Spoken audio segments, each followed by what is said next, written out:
Hi, everybody, and welcome back to another episode of the Details Podcast. Here we talk about all of the details, business details, design details, and lifestyle details.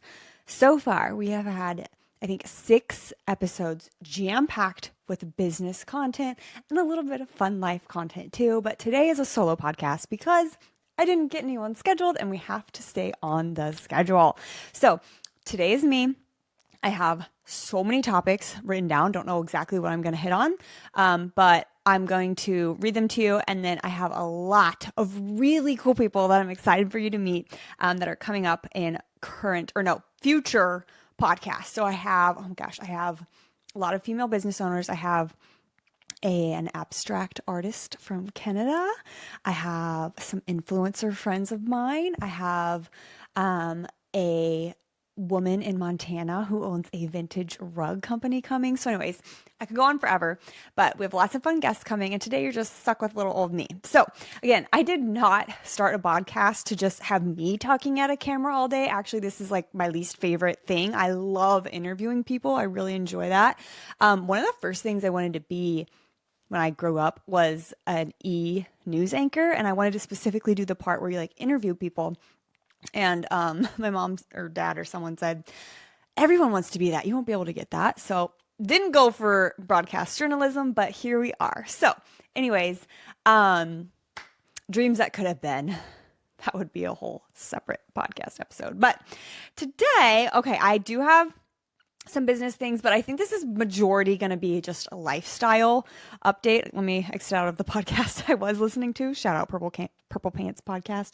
Okay, let me get to my list of things. I have so many notes that I could talk about on today's podcast. Not really sure where we're going to go. I do think we are going to talk a little bit about Amazing Race podcast. I think we're going to talk about my health journey with migraines, with gluten-free, and then my husband, he had a complete knee dislocation on a mountain and has gone through reconstruction surgery and stuff. So we can maybe talk about that if you want. What else? Oh, Instagram algorithm pushing dumb stuff. Oh, I get so many questions about my California project. It is a really large square foot project. It is a dream project from a creative standpoint. And I'm actually very excited because I'll be able to tell you who the client is June 7th. So we are waiting to June 7th to really dive into the details on the California client. But if you follow me on Instagram or basically Instagram, I'm sure you've seen a couple sneak peeks of the process of it, but no final photo, no final video until after June 7th. So we can dive into more of that a little bit later. Traveling. Okay, obviously, if you watched the podcast from last week when I had Melissa Fountas on, we talked about Greece. But one of the things that came up was my husband and I do love to travel internationally. We've been blessed to go to a handful of countries. He is a structural engineer. I'm an interior designer. We both studied a lot of architecture history way back in the day, and we both have our books. We love to reference them before we travel. I studied art history as well, so love to travel for art and architecture. So sometimes we're getting questions about where we've been. I know, obviously, on the Greece podcast, I mentioned Greece, I mentioned Italy, and I think I mentioned France, which I do have a Paris PDF guide for sale on my website because I love Paris so much. And it's all the things that I wish I would have known before I went there. But okay, traveling. Oh, and I have oh my gosh, the most beautiful hotel that I have ever stayed in my life was in Paris this past November. And I tried to video as much of it as I could. And I actually am almost done creating a vlog for it. So I've done, I think, 2 or 3 travel vlogs on my YouTube before. Go to my playlist because I have playlists for like design projects, playlists for travel. I'm going to add this one to it. When I tell you this is the most beautiful, stunning hotel I've ever stayed in, I'm not lying.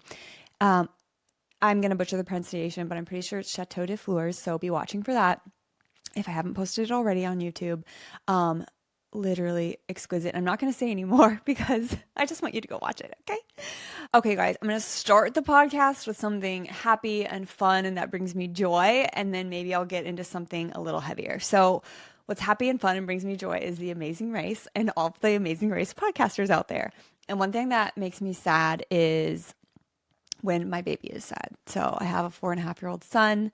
And when I drop him off at daycare, he's just so sad because he wants to be with me. And so, first, I'm going to talk about why I love The Amazing Race and the Amazing Race podcast. And then second, I'm going to get into being a working mom, being a business owner and a working mom, my friends who are stay-at-home moms, my friends who have their kids in private school, and my friends who are doing homeschool. Like there's so many routes you can do. And it's just like when they're this young, it's like, what's the right option for my kid, right? Because every kid is different. I don't think any path is wrong. They're just all different. So, okay, I'm already getting sad thinking about this. Let's talk about The Amazing Race. Most people don't watch that show, and that's fine. But here's the thing. I don't watch any shows but The Amazing Race. That has been me for so many years. I just have watched The Amazing Race. And when I tell you, I have not seen The White Lotus. And back in the COVID times when there was that tiger man, have a zoo with all the tigers, I did not watch that show. There's so many just things that everyone watches, like iconic TV shows of the 21st century that I have not seen. But do you know what I have seen? The Amazing Race. But the one other show that my friend Mindy got me into, Secret Lives of Mormon Wives. Oh, I was like, no, I'm not going to watch that. I'm not going to watch that. I'm not going to watch that. I don't have time. That's why I don't watch a lot of shows. That's why I only watch The Amazing Race, because I don't have shows. Then there's 5 or 6 episodes on Hulu. When I tell you I burned through and watched all of those almost at once, I mean it. I cannot wait for next month when season 2 comes out. Me and my friend Mindy are going to have a Secret Lives of Mormon Wives watch party, I'm sure. And I just cannot wait. I'm just hooked. I don't know why. It's just trashy TV and it's hooked. I just like it. I'm so invested in the storyline. Okay, so if you don't know, I'm obsessed with The Amazing Race. No, this is not turning into an Amazing Race podcast. There are so many good ones out there. I've actually thought about doing an Amazing Race podcast because I'm so obsessed with it.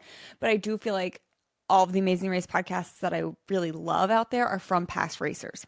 And I'm not a racer. Your girl's not been on The Amazing Race. I wish, but not my life journey at this point. So, The Amazing Race, if you don't know what it is, it's an incredible TV show that's been around since 2001. And it is the only reality show where teams race around the world and camera crews are literally running after them. And they're doing tasks in each country. It's teams of 2 with a pre-existing relationship. They could be dating, they could be married, they could be mother-daughter, they could be cousins, they could be friends, they could be siblings, pre-existing relationship, teams of 2 that race around the world. And in each country, there's tasks, detours, or roadblocks.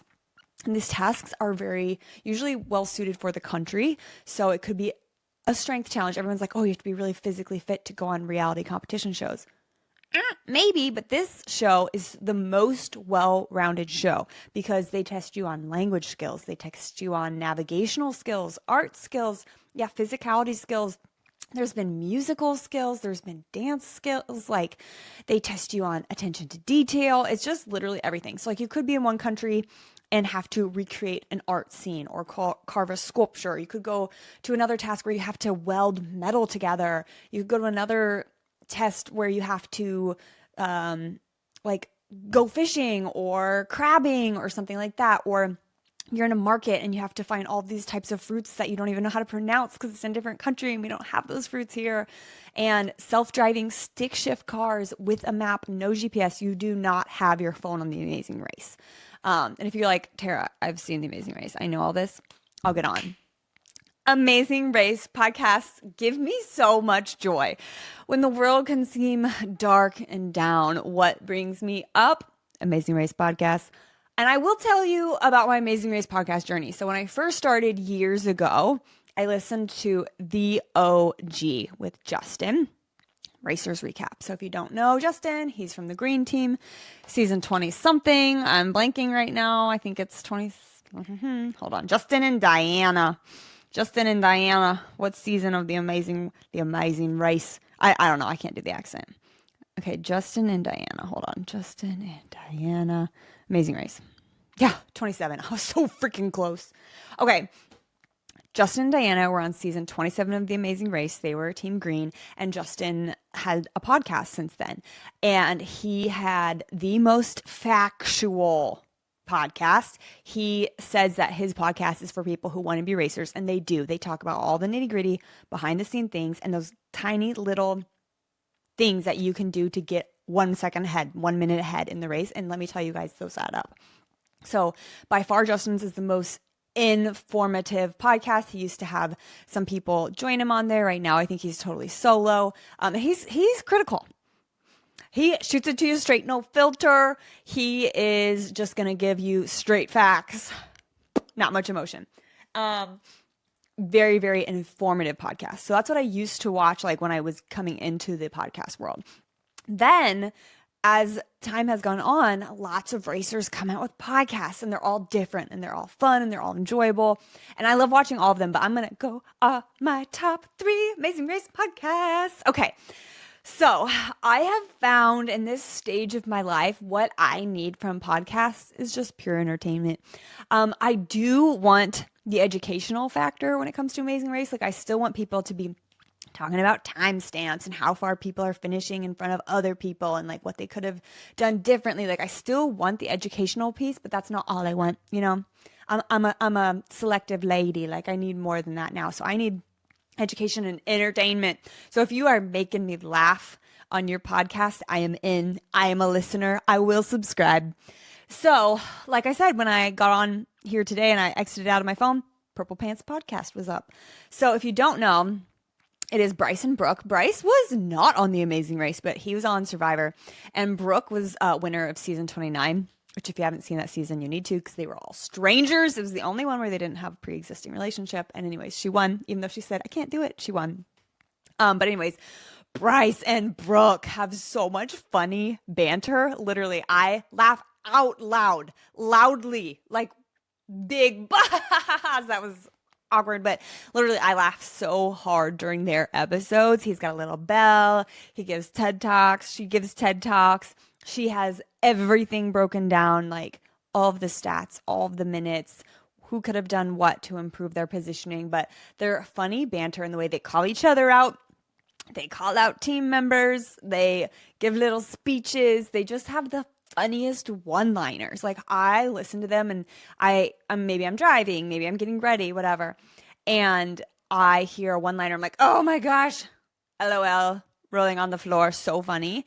And I want to like comment and be like, oh my gosh, this sentence sent me so funny. But then there's like another one and another one and another one. And I'm driving, so I can't be texting or like commenting on my phone. But anyways, love them. Okay. Love that podcast. I would say if I had to rank them, maybe I'd put them in number 3. I don't know. Don't kill me, but love them. Top 3 for sure. And then, Croqueta Chat. If I knew how to pronounce it, Croqueta Chat. Oh, so good. If you don't know, Lewis and Michelle were Team Red from season 34 of The Amazing Race, and they went on to make their own podcast, which is the Croqueta Chat. And her brother is the editor, and Lewis and Michelle are on, and they always have guests on. And what I love about it is they have great dancing, they have great vibes, which I know I said comedy, like making me laugh was what makes me like Amazing Race podcasts, but they have music, they have dancing, they have the Wheel of Rapics, people raise topics. And they're really into this Montoya thing right now. Which, what do you think of when you hear Montoya? I think of My Name is Indigo Montoya, You Killed My Father, Prepare to Die from The Princess Bride. But they saw some other reality TV show and they'll explain it every episode. So I'll let you watch their podcast. They can explain it to you. But anyways, Michelle. ¿Por qué? No, Michelle.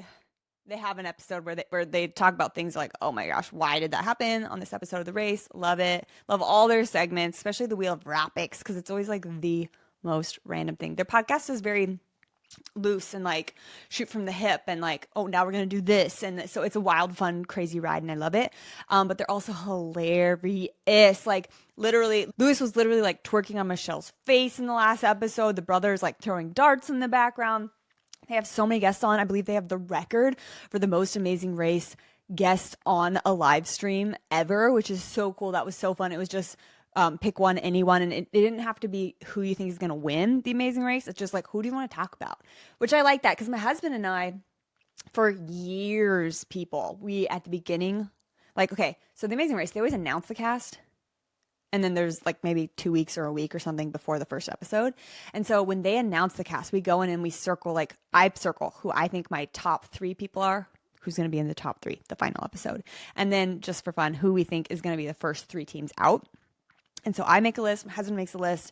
And then what we give ourselves this rule, I don't know why we made it up. We can watch the first episode. And then after that, we can change our vote, but then we're done. And you're like locked in for the rest of the year. And we basically see who was a better guesser.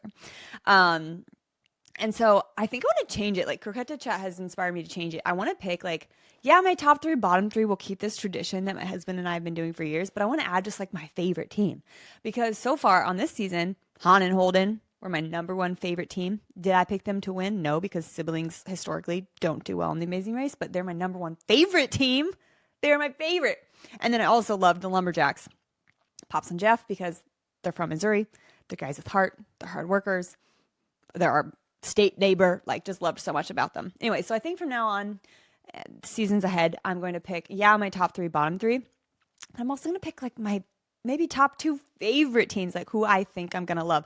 And this is also preposterous. This is crazy because we're making these guesses or these predictions based off of nothing. Photo, age, occupation, and maybe if CBS is feeling gracious, like a description, like a 2-sentence description on what they're like.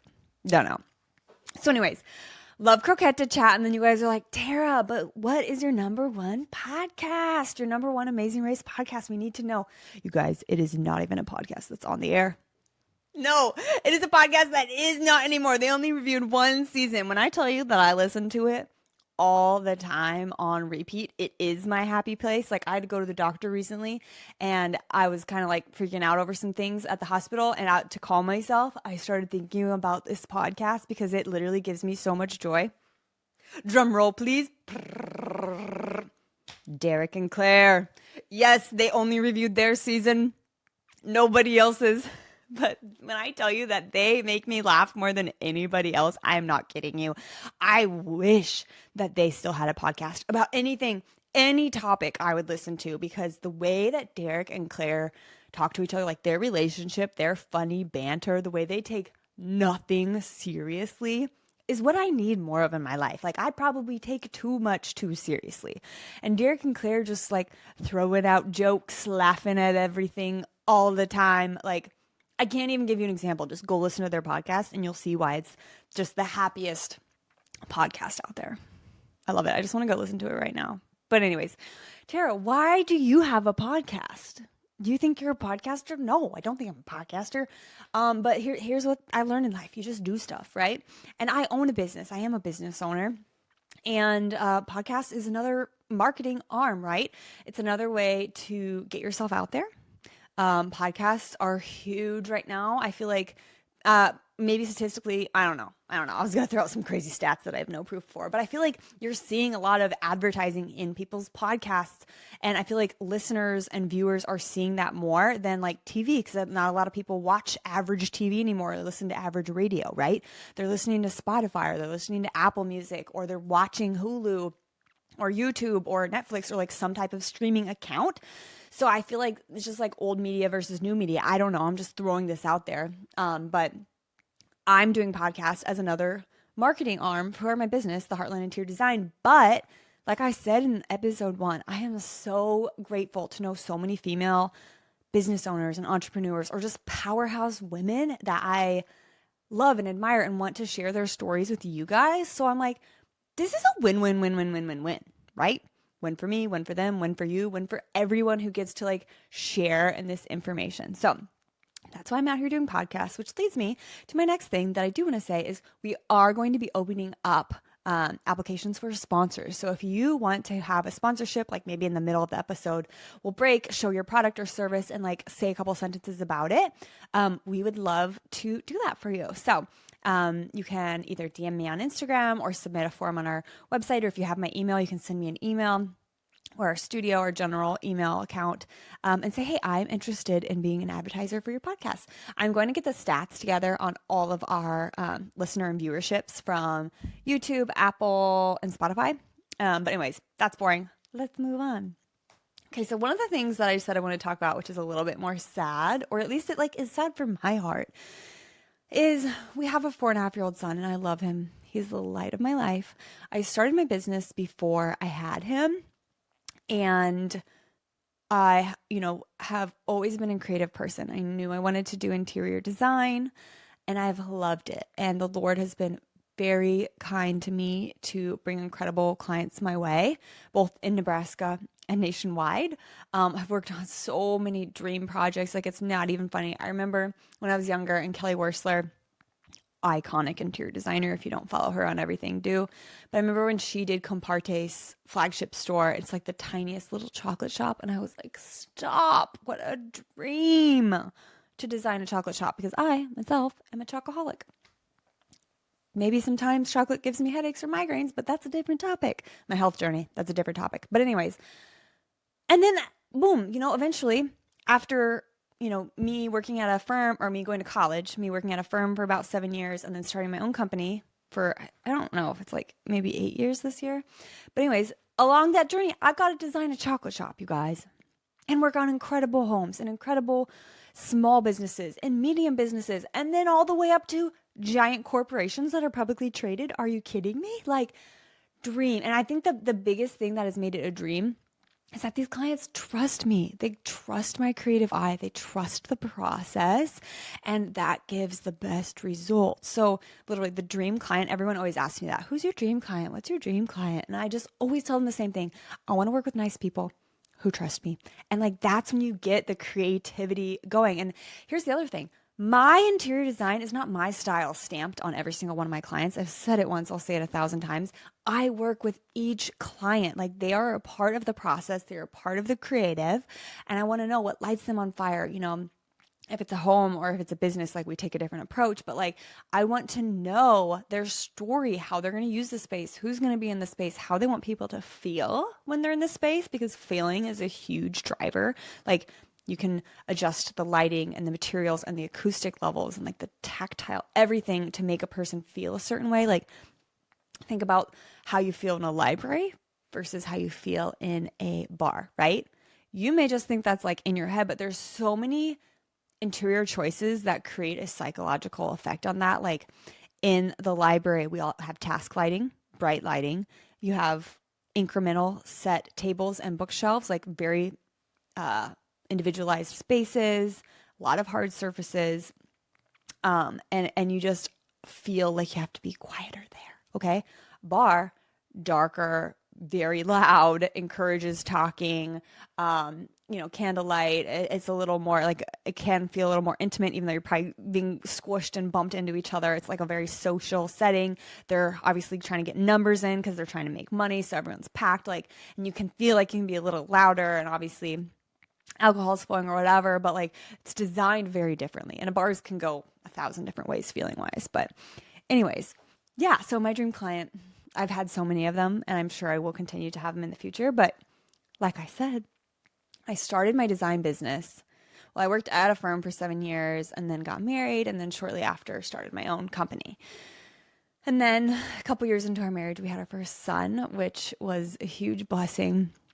But also, you guys, I will be honest with you, I struggled really, really bad with postpartum depression and postpartum anxiety, which I didn't know was a thing. And then also look up postpartum rage, which I also didn't know was a thing, but it is. So, but the depression was really, really bad. And the anxiety, I feel like, is still here. Like, anxiety, I'm an Enneagram 1, and I had no anxiety before kids, which I guess is really common. But since having a kid, my anxiety is just like pretty freaking high.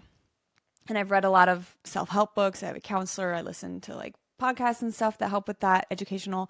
But we're not talking about my self-healing journey today. We're talking about motherhood. And so motherhood has changed me so much. So much. It's one of those things that you just cannot prepare for. Like, you can see someone else be a mother. You can think about what it would be like to be a mother. But until you are a mother, you just have no idea. Your heart truly grows like 1,000%. You never knew you could love anyone or anything that much. It's the most beautiful thing. And I also say, like, I feel like part of my memory went with my son, because like, literally, it's like seeing your heart out walking around in the world, and you just want to protect them and keep them safe. But also, as a mom, I feel like you give labor, you have labor and delivery, and then you just like memory's gone. I literally think half of my brain is in that child because my memory is shot. And like, even recently, I've been asking him stuff. I'm like, hey, what was that thing we were supposed to get at the store today? Like, I feel like we're missing something. And he'll sit there for a couple seconds and he'll be like, bananas. I'll be like, that's it. We were supposed to get bananas and we forgot. So, like, his memory is on it. Mine is just, woo, not there. And then also, I started getting dark spots on my face post labor and delivery, which I think is normal. There's such a huge hormone drop after delivery, which few people talk about when you're pregnant, but everyone talks about it after they've had kids. It's wild. And so there's that. But then also, like over the past 2 years, I've been working on this big California client, and I swear to you, I've been inside grinding, working so much. Like I haven't even been in the sun yet. I have gotten some of the worst facial dark spots ever, and I'm like, what is this? Like I've been inside more than ever, and when I go outside, I promise you, I'm wearing sunscreen. Like what is going on? I was talking to my cousin about it. It can be a cortisol thing. Like when your cortisol levels are depleted, which is the stress hormone, you can just start getting, and there's like a word for it, clinical word, I don't know what it is, but your face can literally just blotch out. And I have concealer and stuff on now, and I've done like a bleaching face mask, in December. So I'm like looking okay, and makeup helps hide it a lot. But it is wild to just look at yourself and be like, these are not freckles. These are like hormone and stress spots, which is stressful.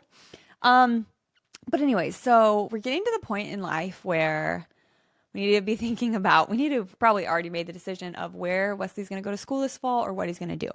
And so here in Omaha, we are blessed with the most incredible church and the best Bible study. Like finding that community was everything for us.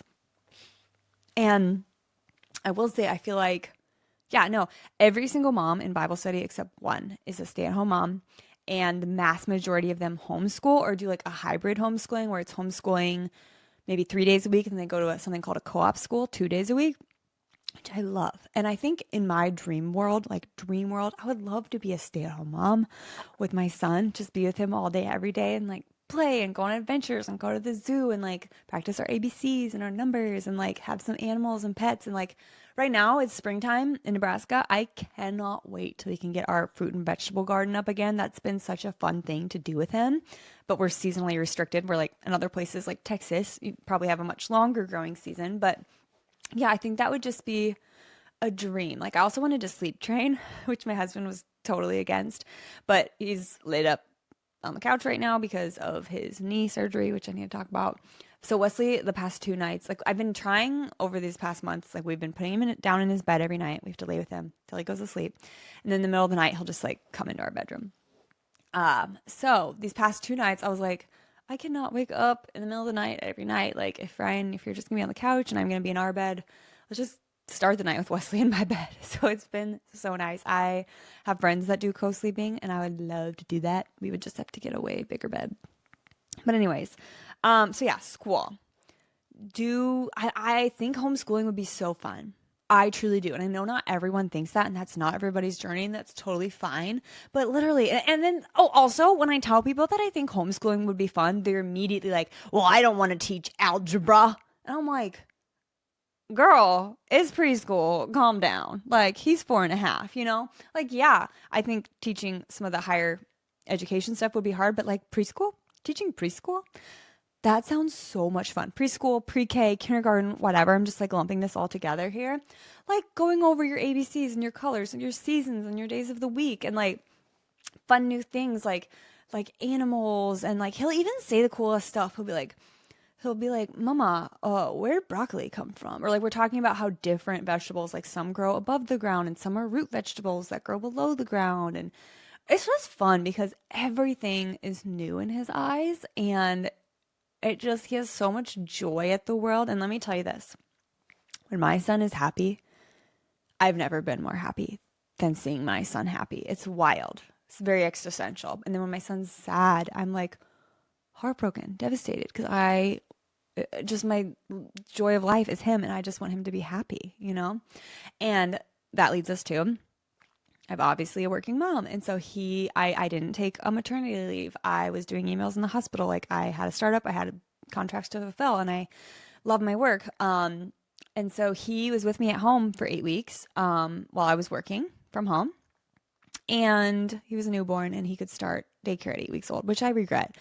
I wish I would have given myself maternity leave. I was in the middle of a huge 8,000 square foot luxury home project, and I'm so proud of my work on that. It was a 3-year project for me, but I wish after that I would have taken a break.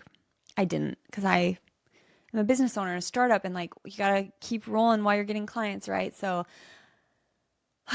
do I regret that? I just feel like our children are only small once, and we can never get that time back.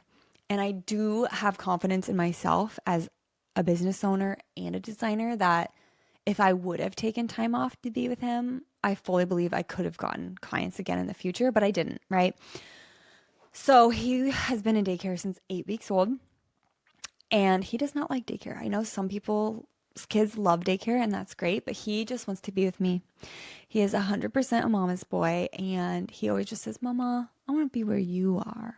I want to do what you do. And I'm like, well, honey, I have to work today. He's like, I work too. And it's just so hard because you can't explain it to a little toddler. You know, like they just don't understand it. And then like when I talk to him, like, what do you think mama does for work? He's like, pewter. Because I'm always working on my pewter. Yeah, the days. And then what breaks my heart is when he wakes up in the morning and he looks at me with his just precious blue eyes and he says, Mama, is today a home day? And he just wants me to say, yes, it's a home day. You can stay home with me all day. Let's play, buddy. But going to daycare 5 days of the week, he's just so sad. And it got so bad to the point where my husband early on had to be the one doing daycare drop off because he would just not let go of me. He would just cry and hang on me and not let go. And my husband would do drop offs and then I would do pickups. And we're still there, but with Ryan's knee injury, I've been doing a lot more drop offs. And like this morning, I swear, like he's getting better and he has gotten better as he has grown up about like daycare drop off and stuff. But he's definitely sadder when I take him. And today he like hugged me and then would like let go and be like, wait, Mama, one more hug. And I swear he did one more hug like 13 times. And I could just look at him and I was holding him and he was just kind of looking down. He wasn't really looking at me or making eye contact. He was just looking down. And I'm really big on expressing and identifying emotions in our family. Emotional intelligence, I think, is super important for anyone, but I think it's really important to teach our young ones this, to identify what they're feeling and then have them be able to voice it. So I was like, honey, how are you feeling? And he's just like, I'm feeling sad. And he didn't have to tell me that. I knew he was feeling sad, but I just wanted to see if he could identify it, and he did. And then it just made me so sad to hear him say those words. But here's the thing, you guys. I love what I do. I love interior design. God has blessed me with a creative gift, and he's blessed me with continually amazing clients. So for a while, I was like justifying it that way. I was like, God is bringing me these clients. Like, I have to do this work, right? And then, things start happening. Like, I get all the dream clients I could ever want. I get magazine covers. I get magazine features. I win commercial interior design awards. I win residential interior design awards. And I'm like looking back at pictures on my phone of like me winning these awards. And then I swipe and I like see me like holding Wesley and we're just like smiling and laughing. And like when I look back, like me holding the design awards means nothing to me. And then me having like a happy moment with Wesley, whether we're coloring or at the zoo or just playing in the mud in the backyard, like that brings my heart and soul so much joy. And so I'm like looking back over these last 4.5 years and I'm like asking myself, what am I doing? Then I heard a podcast or a quote or an Instagram reel or something that said, you only have your son for the first 5 years. They want to be around their mama. They love their mama. They just want to, you're their everything, right? And then they turn into a young child and their dad is their superhero and they look up to their dada and they're everything. And then they get to be a teenager and their friends are everything. They just want to be with their friends. Then they go to college and they're gone.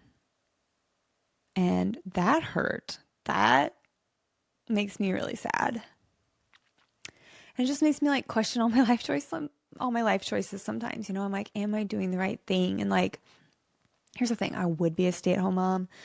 This might not ring true with everyone, but I think like most moms would love to be a stay-at-home mom. I know not everybody, but like for all the women I've talked to, like 90 to 95% of them would love to be a stay-at-home mom if finances allowed them to be so. But we live in a world right now where it's very expensive, and like most all households have to be a two-person income, which I totally understand, and I'm not knocking on that or anyone, but there is like studies out there that I think show that the average income for a male in the United States right now is $84,000. And then women is less than that. But you can look at it, and then you can look at the prices of daycare, which are insane. I think ours is like $300 a week, 3, 6, 9, 12. So it's $1,200 a month for daycare. And like, we don't love our daycare. Like, I do love that they have cameras so I can see my son, but like, there's so many kids there. They're always understaffed and over kid. And like, they're constantly giving my kid candy. He has, cavities. Like, I've never had a cavity. Like, they're like, oh, you good job, you cleaned up your toys, here's more chocolate, or here's more red dye 40 sucker. Every Friday they get a sucker. And I'm like, I don't want to be that mom that's like, no, you can't have candy when all your friends do. And then they're always having cupcakes and brownies and ice cream parties, and I'm like, oh my gosh, like, where's the nutrition? Like, can you please teach nutrition? Can you please have better nutritional values? But you can't do that unless they're in your home. And then I don't know, we looked into, there's a couple of good private Christian schools here, but he's made really good friends. That's the thing. Like, my husband says, like, he has fun with his friends at daycare, and he has made some really, really good best friends at daycare, but they're not in our school district. They'd go to a different school anyway. So anyways, I don't know. I'm emotional about it. I would totally be down for being a homeschool mom.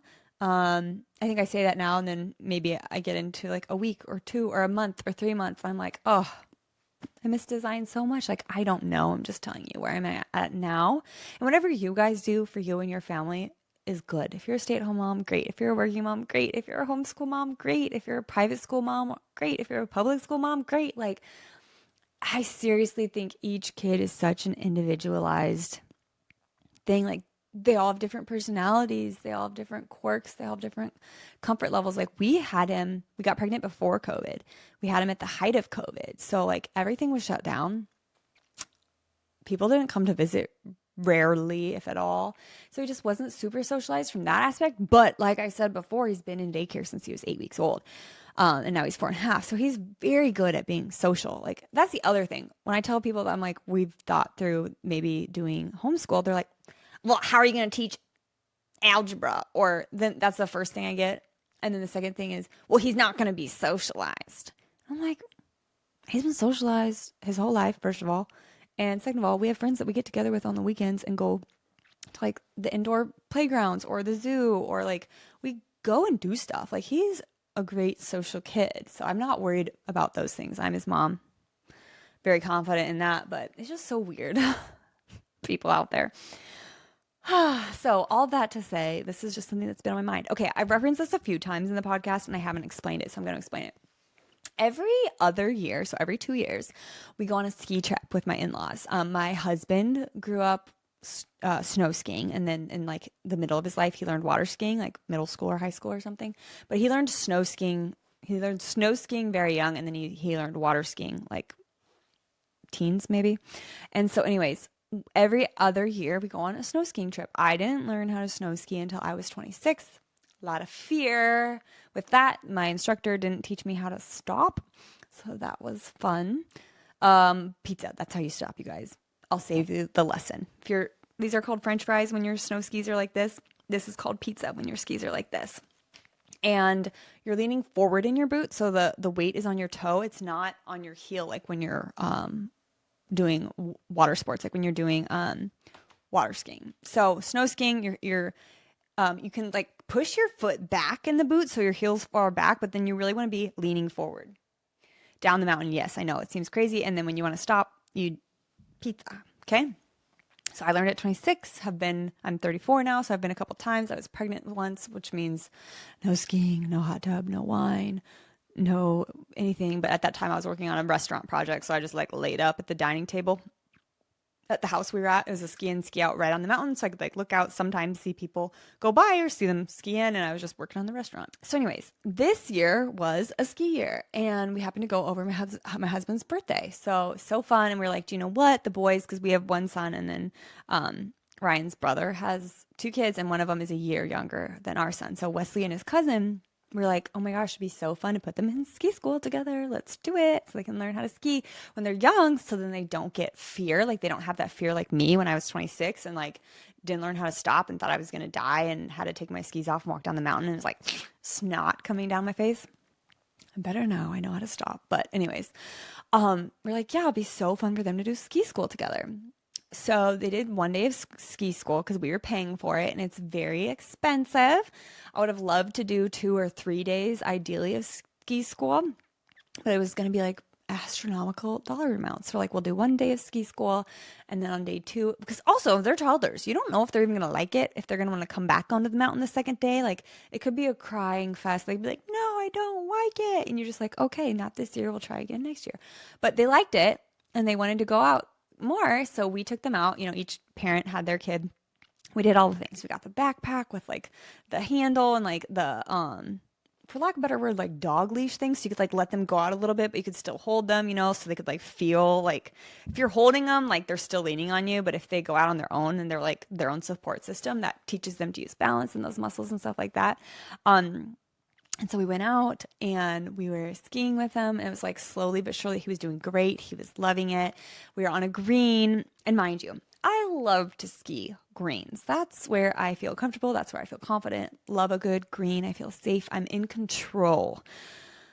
Blues, I feel out of control. My husband's like, you look great on the blues. What are you talking about? You're doing great. I'm like, I am out of control. I'm in my body and I know that like I am not in control of my body. The mountain is just sending me and I am there. But my husband, not only does he ski blacks, close your ears if you work at a mountain, he also goes under the ropes and like skis where you're not supposed to ski outside of blacks, like in trees, like where people get lost and die and buried. So we always try to have the trackers on all of us, like we're all the families like on an app so we can see where each other is on the mountain. But there's times where like his tracker's unavailable. Like Ryan is not on the mountain, cannot find Ryan because he's just gone. So he's a very skilled skier, never had a crash, never had an injury, never had anything bad happen to him on the mountain, whether he's on the mountain or in a spot he's not supposed to be. And we were on the green. He was holding our son in between his two legs because Wesley like didn't want to go out in front of him yet. And I was standing to the side as every good, or skiing to the side as every good mom does and like videoing. And here's my husband's skis and here's my son's skis. So like my son's skis are on the inside, Ryan's skis are on the outside. Wesley's ski, so I'm going to just go to the right feet. So Wesley's ski got under Ryan's ski and Ryan tried to lift him up to reposition him because they were like veering towards our cousins. We couldn't lift him up because he didn't know that Wesley's ski was under him. And so Ryan's skis went like this. He thought he like ripped his sack, but he didn't. But I didn't even know. It all happened so slow, but also so fast. I was like, are you okay? Are you okay? Do you need me to take your skis off? He like wasn't responding to me because he was just like stuck. He's like, I heard a pop. I was like, do you need me to take your skis off? He's like, yeah. So I unbuckled my skis, went over there and unbuckled both of his, and he just went down. And Wesley was good. Wesley was safe. I was like, are you okay?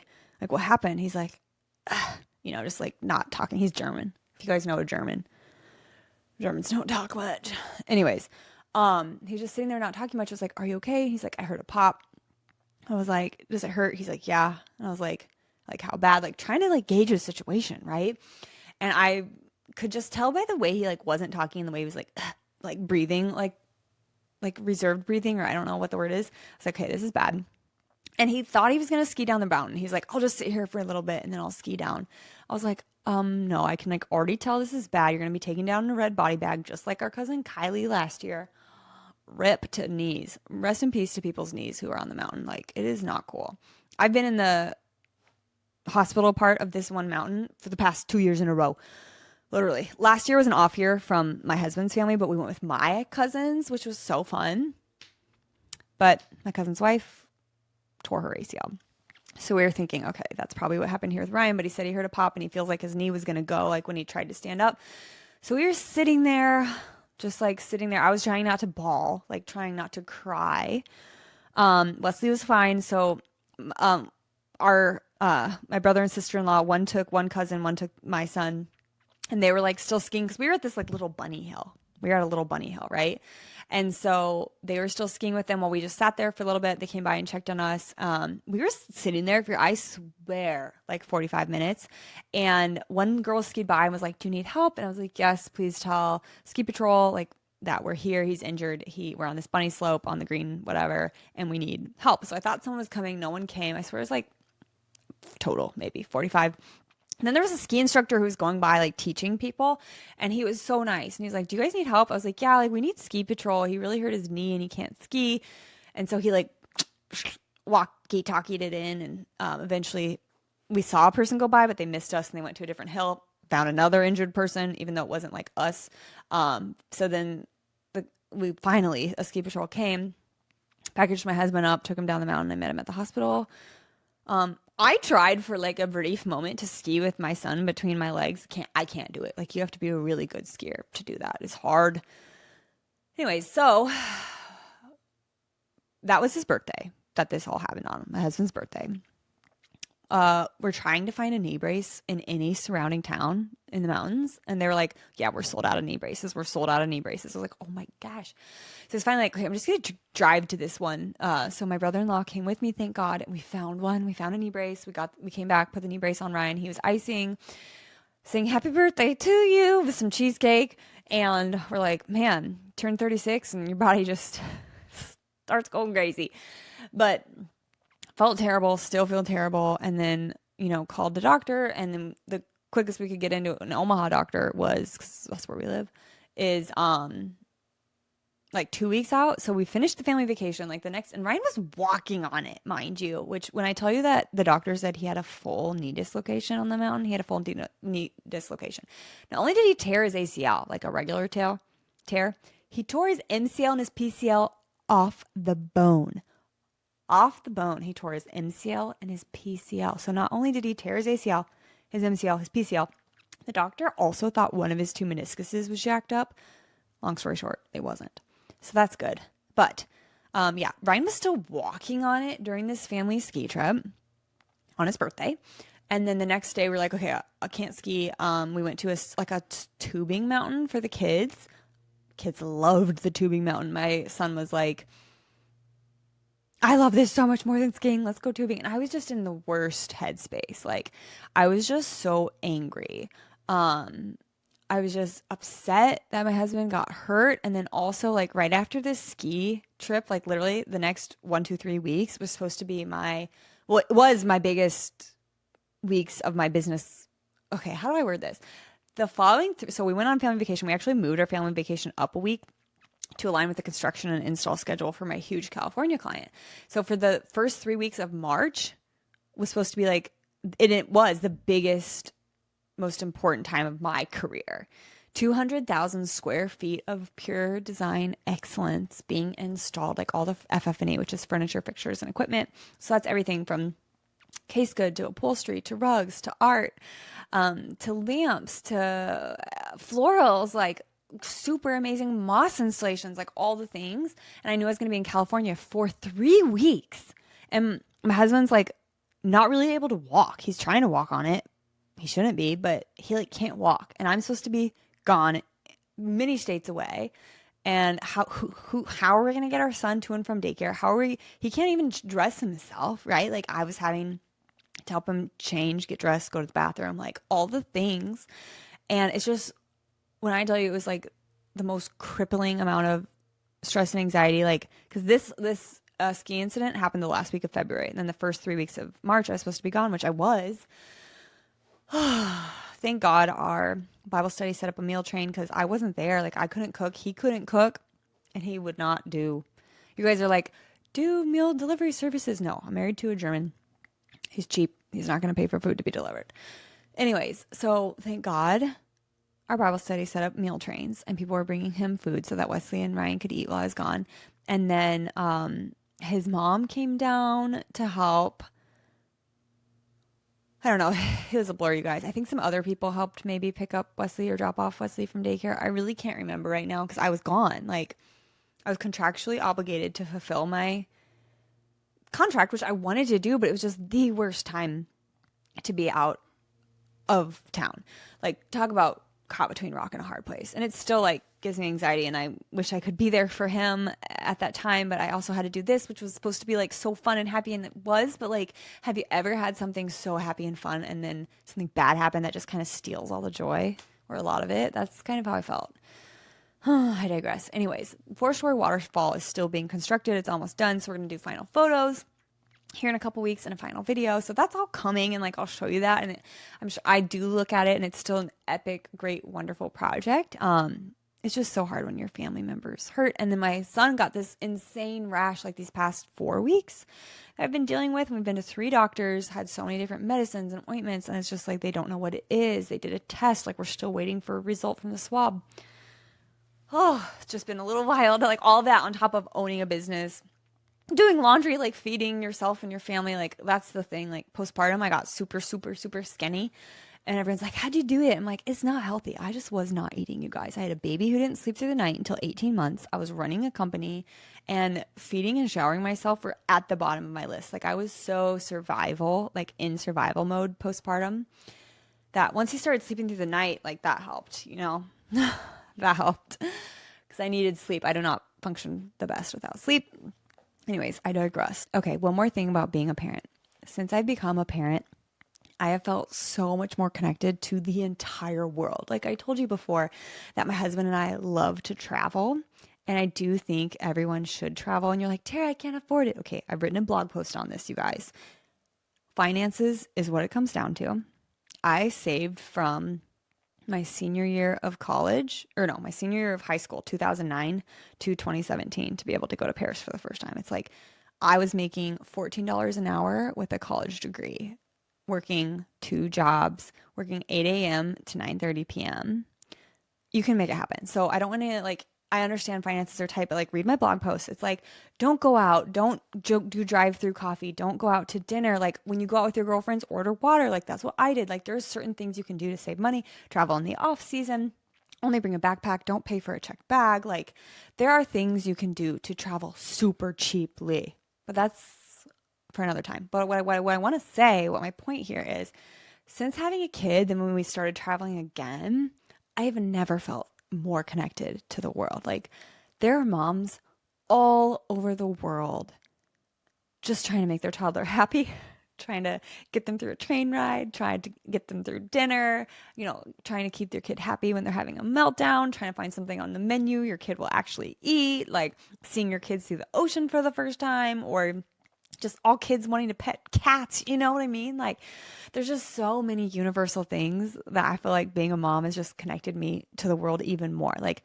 every mom out there is me, and I am every mom out there, whether you're in India or Bangladesh or Tanzania or France or Costa Rica or wherever you are. Like just being a mom connects you to all the other moms so much, because we all want the same thing. Like we all want a good life for our kids. We want our kids to be happy and enjoy life, and we want to be with them. Like being a mother is beautiful, you guys.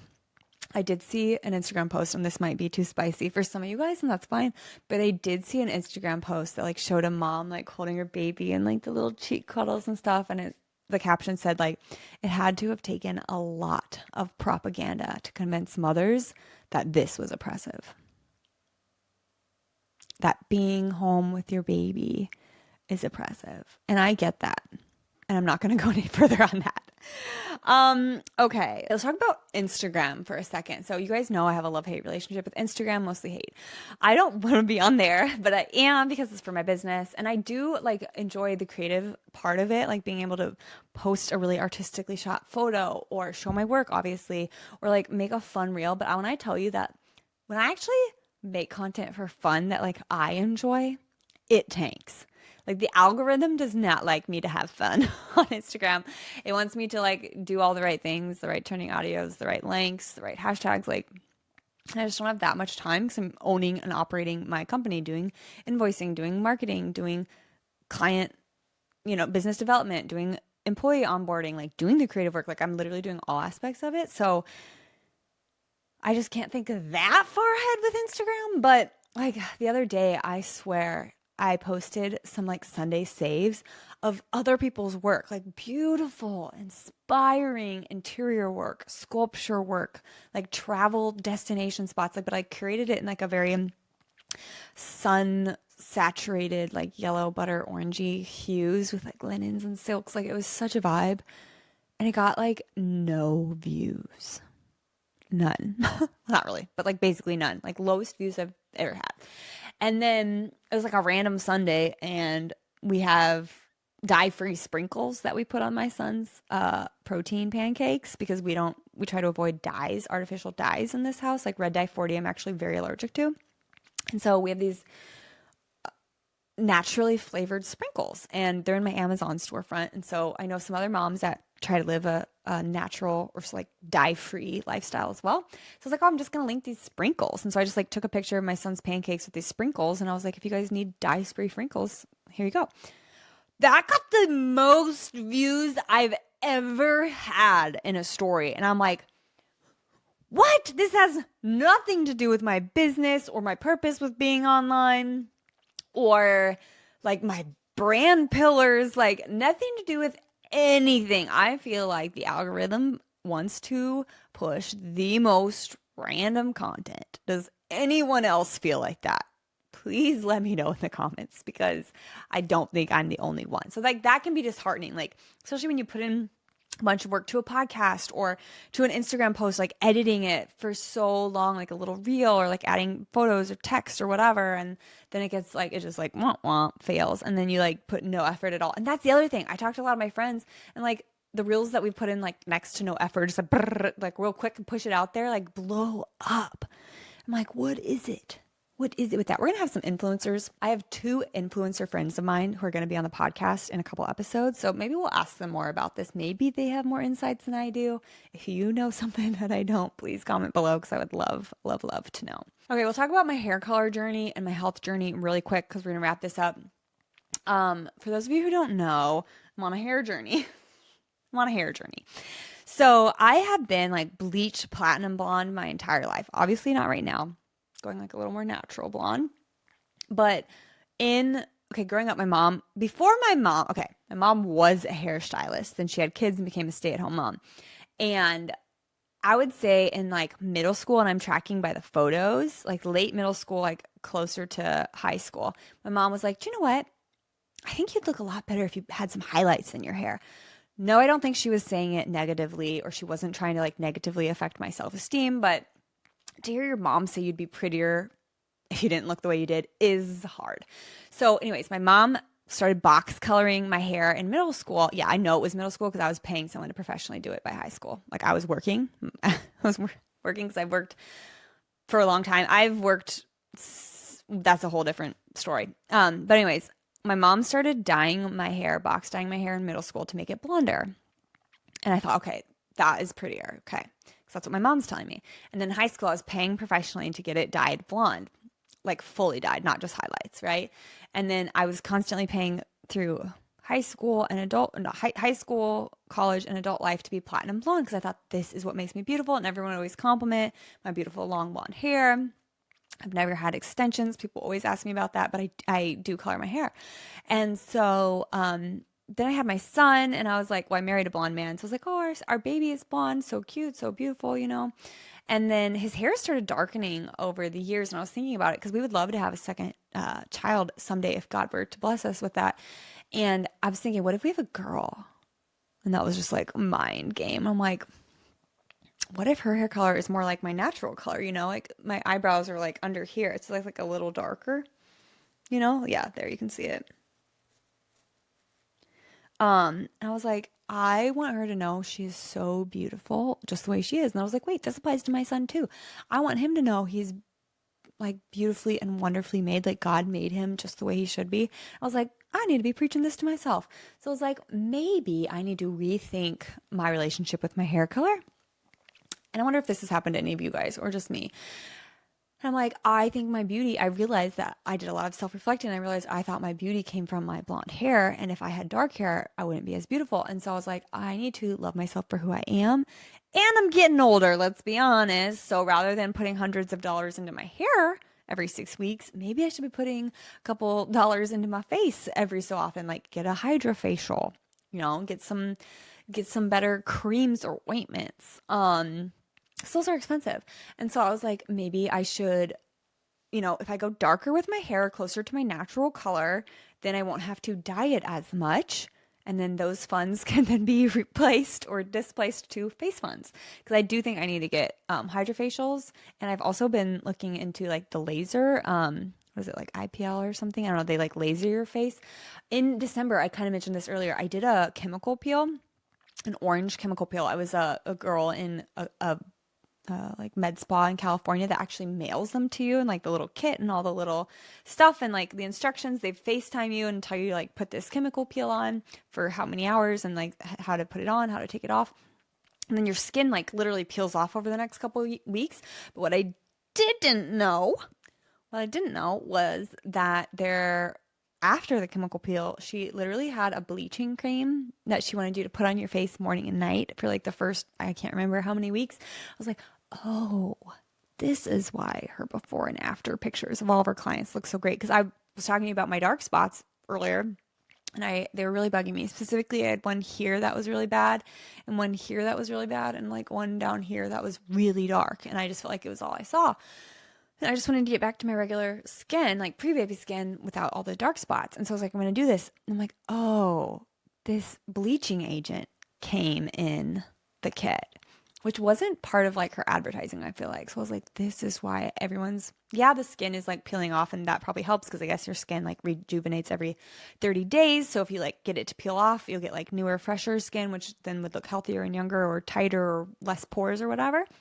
But the bleaching agent, and I was like, oh, I don't know if I want to put bleach on my skin. Talk to my friend Andrea. She's like, yeah. We looked up the ingredients. She's like, probably not great to put on your face, but you already bought it, so maybe just do it for a little bit. So I did that. I did obviously the chemical peel and then the bleaching cream day and night for however many weeks. And I do feel like it subsided a lot, but they are coming back. Probably stress.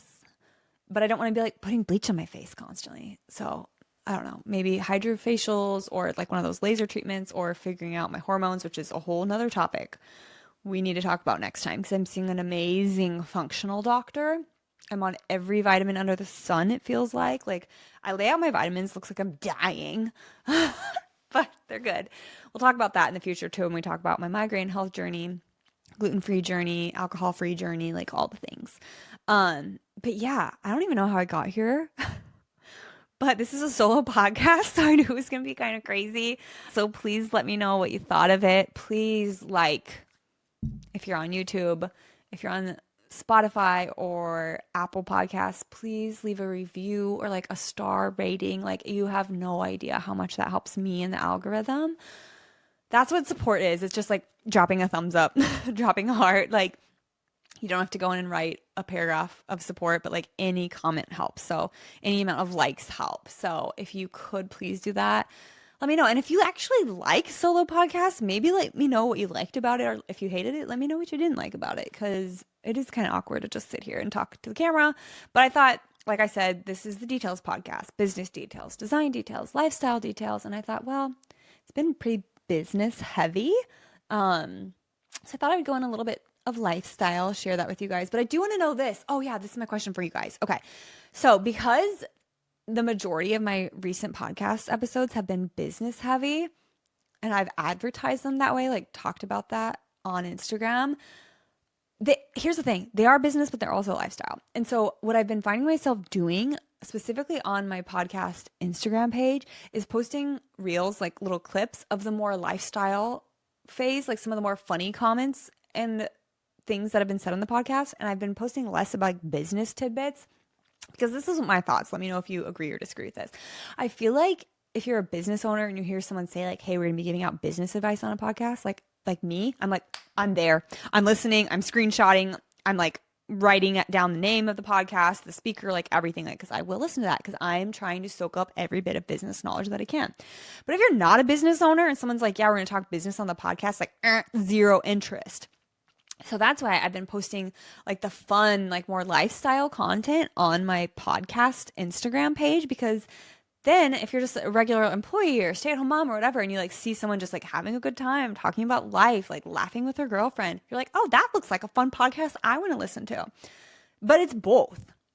And since it's both, I have been posting more of like the lifestyle stuff on Instagram under my podcast page. Do you think I should keep doing that, or do you think I should post more of the business nuggets on the Instagram page? Let me know, because that is something that I've been wondering about. And then also, should I, and I ask myself this all the time, and sometimes I poll my followers on Instagram, but it's like the underscore heartland was started as my business account, okay? Years ago. And I love sharing our work. But here's the thing about interior design. It can take years and years and years for something to get done. And I know the general public is like, I love a good before and after. We all love a good before and after, but we can't wait 3 years if we're a business owner. We have to be posting and feeding the machine that is Instagram to keep our marketing going. So like, yes, I share the process. I share old projects on repeat. I share a little bit of travel because travel is one of my business pillars, motherhood. But here's the thing. As I've gone on, I used to strictly post projects. But as I've told you guys want to know more about my life, more about the daily, more about the behind the scenes, like business and non-business stuff. So I have like been trying to post some more non-business stuff. And let me tell you, it just feels so weird. Like, let me know if you like that stuff, but it feels so weird because this is my question to you. If you're wanting to hire someone, there's two different mindsets, right? There's the mindset of if you're wanting to hire someone for interior design, I think you'd want to go to their page and just see their interior design work, right? Whereas like if you just want to like watch someone's life and like, see where they're going, what they're doing, what they're wearing, like that's like maybe going to an influencer's page and just like following along their life with them, right? So in my head, I feel like it's two different things. And I made it to be very business, but I also get you guys want to connect with me and like know me and understand me more because who I am, can feed into the design to an extent. So yeah, I always debate if I should make a separate, just like complete personal account where I just post my personal stuff, and if I should just keep this account designy. Because then there's also like funny stuff. Like last night I put my red light therapy mask on, and obviously I told you earlier in the podcast that my son is sleeping in bed with me because I don't want to wake up in the middle of the night and like carry him to my room and like get his sippy cup and all of his stuffies and his pillow. It's like just keep it in one spot. But he was laughing and he was like, "You're a scary monster, mama," because I had that red light thing on. And I'm like, oh my gosh, this is so funny. I want to share it, but it has nothing to do with interior design. So I just shared it to my close friends. And then I don't know, I think about people like Kristen Cavallari. Obviously, she is not me. She got super famous from being on a TV show. And her like personal account, she can share whatever she wants on, but then she has her business, right? Uncommon James, which is a product account, not a service account. She sells jewelry and like I think candles and some other home goods and stuff and some skincare she's getting into, which is also hilarious because I think I read articles where she does like stem cell injections that are like from, you can look into it. I don't even want to say this out loud, but there's some things. And I'm like, wait, now she's selling skincare. Okay, anyways, she has her Instagram account and then she has her business account. And like when you go to the business, it's beautifully curated. Everything's about the jewelry, really well like put together. And like that's what I feel like business accounts should be. But then like you guys want to see more of my life. So I'm like trying to tastefully blend them together, but also like do my job, like do interior design all day, every day, and then be like, oh, I need to post something. What should I post? Like that is not the business strategy. Like I know I should hire a social media manager or marketer, but I do like doing it when I can. And I love all the international interior designers that I follow. I'm so inspired by them. There's amazing ones in Australia, in Ireland, in Europe, in Marrakesh, like in Canada, everywhere. There's amazing interior designers in the States. So I do love that portion of it and the art and the travel and the architecture. But anyways, I digress. I would say, okay, if I had to say one person who does a good job of sharing design and personal would be April Tomlin Interiors. And she's based out of Nashville. What I love about her is she is so strong in her faith. She is constantly sharing scripture and encouragement and is just so unapologetically a follower of Christ. And I love that. And I hope I can get on that level. I need to work on my relationship with the Lord, as we all do. But I think being an entrepreneur and a mom and just feeling so depleted and overwhelmed, like I have been spending time in the Word on the back burner. And one of my girlfriends at Bible study is like maybe more accountable. We're reading through Romans together, one chapter a day. So it has helped me to like have an accountability partner. I am behind right now, but I'm gonna catch up after I read this. It is currently 4:32 and I gotta go pick up my son here soon. So I gotta wrap this up. But yeah, maybe we can dive into faith too on another podcast. But anyways, April Tomlin shares her work and she shares her like family life and her travels, and she does it beautifully. And I don't think it disrupts her grid or discredits her account. So maybe I need to think about that. And maybe it's a percentage thing. Maybe it's like 80% work, 20% life. I don't know. If someone has an opinion, let me know. If someone has a secret sauce, let me know. But yeah, if you don't follow April Tomlin Interiors, you definitely should. She does the most incredible interior design. She's also married to, I think, a developer, and they're always building houses for like themselves and then selling them and deciding they're going to go live somewhere else. And all of her work is just gorgeous and stunning. And she went to Paris to source antiques. And then like a year later, I was like, I need to go to Paris to source antiques. April Tomlin and Rachel Haverson, they're both designers in Nashville. Love both their works. Different styles, like subtly different styles and different personalities, but I just love them both. Love it both. Okay, you guys, this has been a solo podcast. I hope you liked it. I hope you didn't think it was a total boring waste of time. Definitely lifestyle heavy. But we have so many business powerhouses and just amazing women that I can't wait for you to hear from that's coming up in the podcast. So be sure to stay tuned for that. And thank you guys so much for listening. See you again next week. Bye. Thanks so much for listening to the Details Podcast by The Heartland. If you enjoyed this episode, please follow along on Instagram at The Details Pod, subscribe on YouTube, and leave us a review. Turn on your notifications to hear new episodes every Monday. See you next week. Bye.